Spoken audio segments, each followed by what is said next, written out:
지질이 가난한 곳에서 태어나가지고 학교도 못 다니고 다닌 거라고는 한 12개월 정도 다 해봤자 그 정도밖에 교육을 못 받았대요, 학교에서.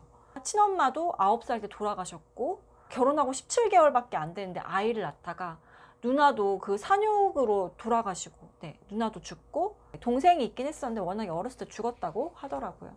자기가 사랑하는 여자를 장티푸스 때문에, 네, 떠나보내야 했고 결국 결혼한 여자가 저희가 악처로 유명한, 네, 메리토드와 결혼했잖아요.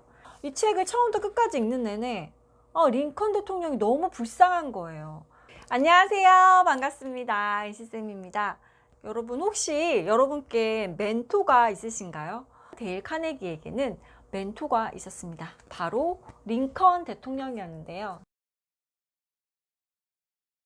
링컨 대통령에 대해서는 어느 정도 알고 계시는지, 네, 지금은 굉장히 저희가 그 링컨의 업적을 많이 기리고 정말 대단하다 이렇게 생각했지만 그 당시만 해도 링컨은 굉장히 어렵게 올라갔었던 거죠. 어렸을 때부터 모든 것을 다 독학으로 혼자서 공부했고, 근데 머리는 되게 좋았었나 봐요, 정말. 그래서 왜냐하면 혼자 그렇게 공부할 수가 없잖아요. 네. 그렇게 공부를 해서 변호사가 됐을 때 모든 사람들을 포용하고 가난하고 이런 사람들의 편에 서서 일을 했고, 그리고 일할 때 뭔가 똑부러지게, 네, 변론을 잘했다고 합니다. 링컨의 그런 재미있는 이야기를 듣기 위해서 다 모여가지고 링컨의 이야기를 듣는 거를 좋아했다고 합니다.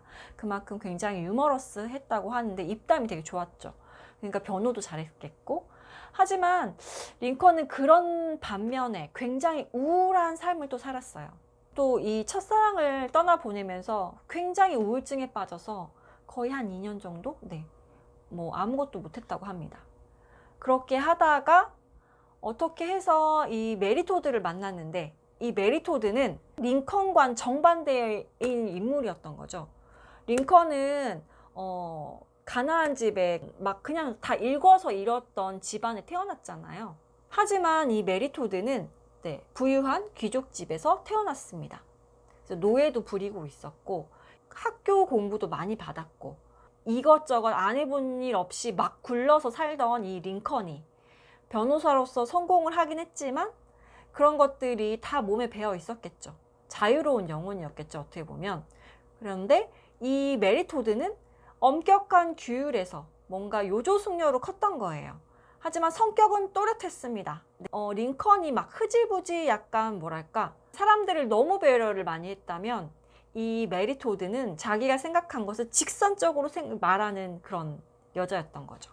그래서 남편뿐만 아니라 주변 사람들에게도 항상 직설적으로, 네, 얘기를 했기 때문에 항상 사람들이 봤을 때 너무 링컨이 불쌍했던 거죠. 와이프한테, 아내에게 항상 당하고 말도 못하고, 링컨은 성품이 되게 인자했다고 했잖아요. 그래서 뭐든지 다 메리토드 말을 다 들어줍니다.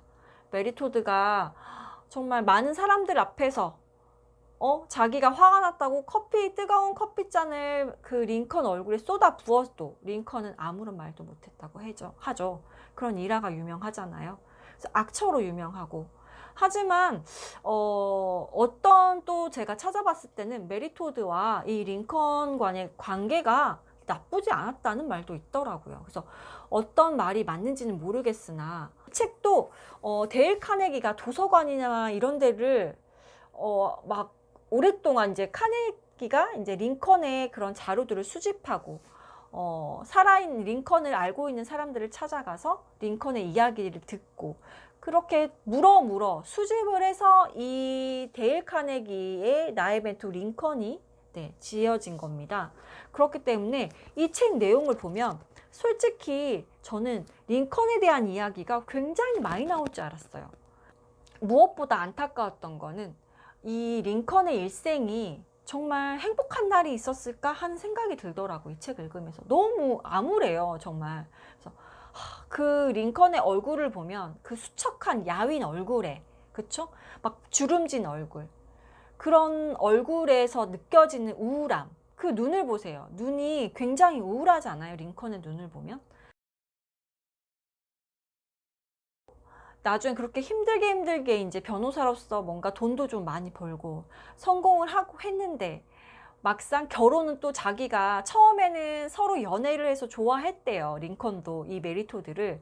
그래서 보면은 여기에서 진짜 메리토드에게 나는 이 여자가 정말 아닌 것 같아. 이 여자한테 편지를 써가지고 그만 만나자는 편지를 막 썼죠. 그렇게 해서 친구에게 전해달라고 하는 거였어. 친구가 이건 정말 아니다. 이건 네가 전해줘라. 내가 전해주는 건 아닌 것 같다. 이렇게 하면서 링컨에게 직접 전해주라는 말을 합니다. 그래서 링컨이 메리토드를 만나요. 그만 만나자는 이야기를 결별을 하려고 한데 링컨이 말을 하다가 이 메리토드가 링컨의 말을 듣고 좀 격분하고 이렇게 하니까 그거에 또 막 흔들려가지고 사람이 갑자기 메리토드에게 결별을 선언하러 갔다가 메리토드에게 키스를 하면서 우리 다시 만나자는 게 되어버리죠. 저는 이걸 보고 이 링컨은 도대체 자기가 하고 싶은 말을 도대체 어떻게 했나, 연설만 잘했나 이런 생각이 드는 거예요. 뭐 이렇게 해서 링컨과 메리토드의 인연이 다시 이제 시작이 되었고 1841년 1월 1일 날 결혼식을 앞두고 있었습니다. 근데 링컨이 결혼식장에 가지 않았어요. 내가 당신과 결혼할 생각이 없다. 아싸리 얘기를 했었으면 일이 이렇게 꼬이진 않았겠죠.